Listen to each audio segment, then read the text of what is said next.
Alright, let's take a look at this problem. Maximum product subarray. Given an integer array nums, find a contiguous non-empty subarray within the array that has the largest product and return the product. So we have a guaranteed 32-bit integer. A subarray is contiguous sequence of the array. Okay, we know that, so it has to be contiguous. So here we can use the cadence algorithm. Actually, this is kind of a different way, because in cadence algorithm works with only positive numbers normally, but we can make use of it and change it in a way that we also handle the negative values. So for instance, let's write some examples. So if we have like -1 and then -6 and -8, right? This should normally return 48, right? It should return 48. But normally, like without cadence algorithm, if we just multiply it, or if we do some sort of like brute force approach, in that case, for every index, we have to check every possible subarray, which would take n square, and also some additional spaces maybe.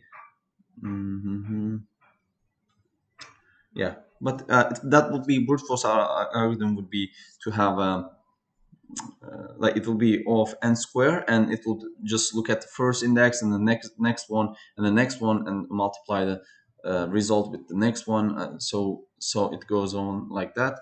And we will also update the maximum product we've found.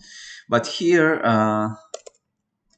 what we will do is we will just go over the array just once, and every time we will have two values stored. One is that we need the global max, right? We want to return that, and we need the limits. So in cadence algorithm, normally when every element is positive, we will only have one value, which is holding the current value. But we also need to hold current maximum and current minimum, because when we have a negative, let's say 30, right? So let's have this minus that, -1. So here I'm going to delete that. So here if you have like 19, something like that, here we also want to hold this, because if you multiply this with -1, then it will be positive 19, right? Because of that, we have to hold the limits, minimum limits, and we also have to update it with some different updated with the new values. So okay, we will have current minimum will be at start, it will be 0, right? Let's see. So I guess I will need, is it non-empty array?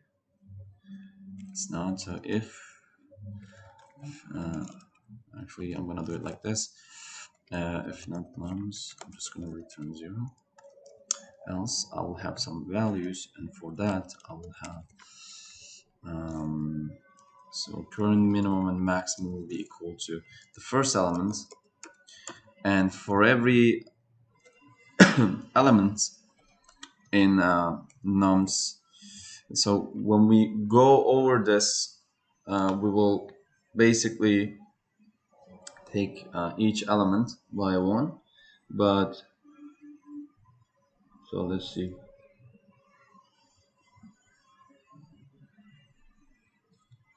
That will work, right? But we don't want the first one. Okay. So when we start at the beginning, we have to check the current minimum if it is greater than the multiplication from before. So current minimum is, we want the minimum, right? So if the current minimum is the minimum, or the current min times previous number, which would be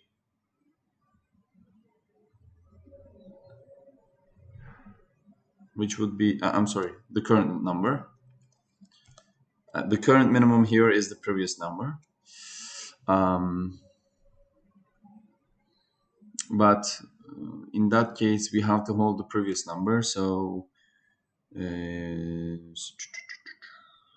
so we need the previous number here and previous here.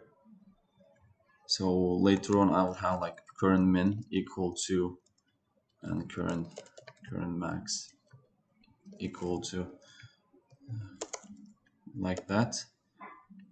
So, but I need the previous one. Because of that, I have to have it like this.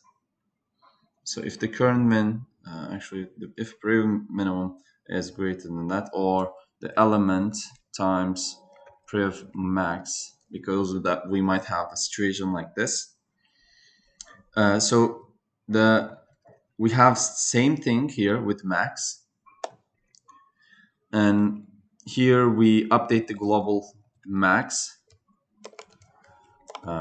here, and which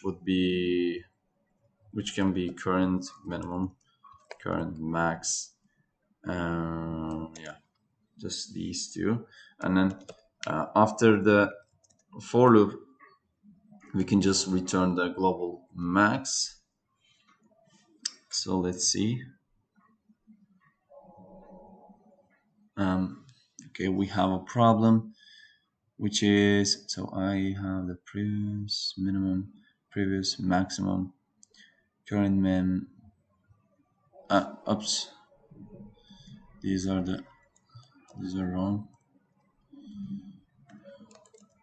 wrong way.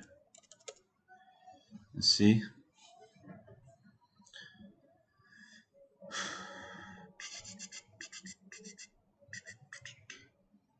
Again, I made a mistake there. Typo when I copy pasting. So let's see again. I made a typo there. I should write it from scratch. So current max is that, max previous is that.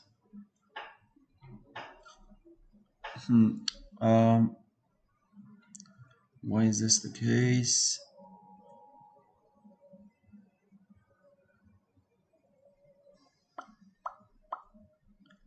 Previous minimum, previous maximum. So we multiply it with the previous one.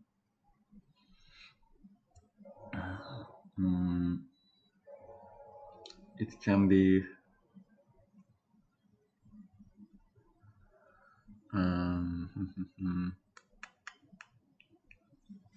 so current element times previous element. We want to take the minimum there and maximum there.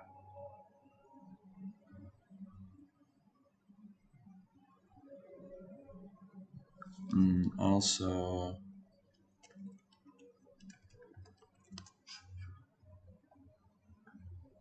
at the global max there.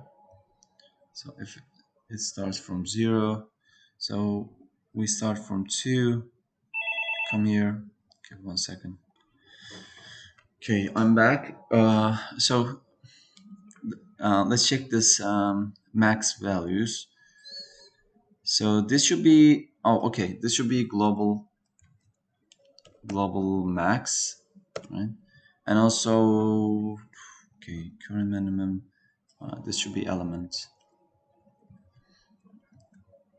And also, I think there is a case where we have, in this case, we have 0, right? But what if we have just -2? What do you want me to return? I guess -2, right? So let's see. Okay, we have, so okay, then this should be like here. Let's see. And there is also one way to optimize this. Okay, it is working.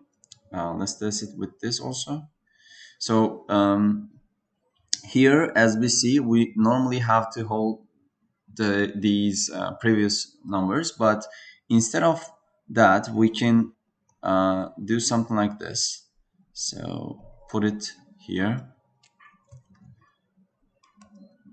and put this here like that.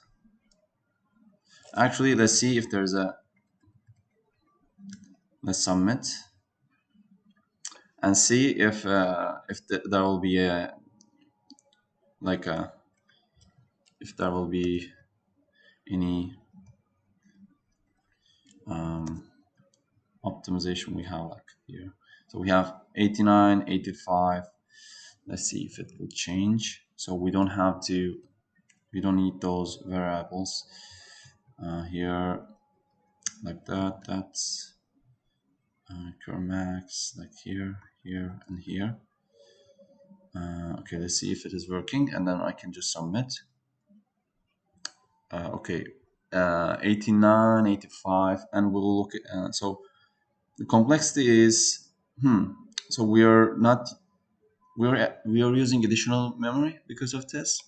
I thought that would be less, but no, I guess not. So, but it is, the runtime is much better. So we are using memory, but with the complexity, if you look at the complexity here, the time complexity will be of n, because we just go through the elements once, and the space complexity is actually of 1 because we are not holding, it's not dependent on n.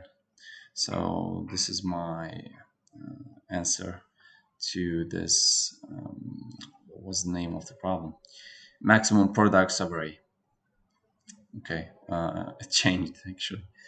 Okay.